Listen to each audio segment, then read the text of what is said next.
গ্রাম বাংলার কিছু মৃৎশিল্পের হাতের ছোঁয়ায় মাটির মূর্তিতেও যেন প্রাণ সঞ্চার হয়েছে। এমনই অসাধারণ প্রতিভাকে ফুটিয়ে তুলেছেন আমাদের লীলাহাটি চান্দির মেলা। এই মেলা বহু পুরাতন এবং ঐতিহ্যবাহী। তো চলো আজকে এই মেলার কিছু জীবন্ত মূর্তি আমি তোমাদের সামনে তুলে ধরি।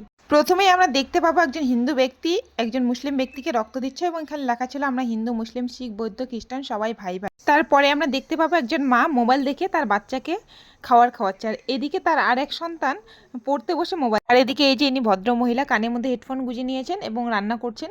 এখানে লেখা ছিল হোটে আরও কি করেছে হায়, মাংসের টোপলা যে কুকুরে ধরি যায়, এরকমই কিছু একটা লেখা ছিল। কানের মধ্যে হেডফোন গুঁজে নিয়ে রান্না করতে করতে মোবাইল দেখছে, বেসিক্যালি বেশিরভাগ ঘরের বউরাই যেটা করে।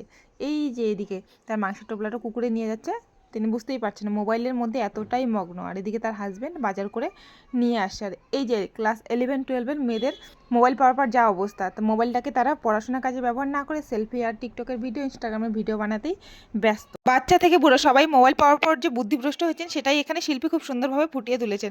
এদিকে দেখো একটা বাচ্চা জলে পড়ে গেছে, আর এই যে ভদ্রলোক তিনি বাচ্চাটাকে না বাঁচিয়ে কী করছেন, ভিডিও করতে ব্যস্ত। এখানে লেখা ছিল ছাওয়াটা কছেমক বাঁচাও বাঁচাও, হেটা কোন আহাম্মক গন্ডমূর্খ করেছে ভিডিও ভাইরাল, এরকমই কিছু একটা লেখা ছিল। হ্যাঁ, সত্যি রাস্তাঘাটে কোনো বাচ্চা বা বড় কোনো মানুষ বিপদে পড়লে এখন মানুষ তাকে বাঁচানোর থেকে ভিডিও করতেই বেশি ব্যস্ত থাকে। আর এদিকে আমাদের কিছু পৌরাণিক চরিত্রকে ফুটিয়ে তুলেছে খুব সুন্দরভাবে শিল্পী।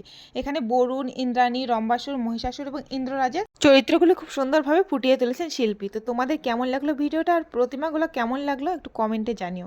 যাই হোক, ভিডিওর মধ্যে ভালো করে ভিডিও করতে পারিনি, ভিডিওটা ভালো লাগলে অবশ্যই একটা লাইক এবং কমেন্ট। Tata, bye bye.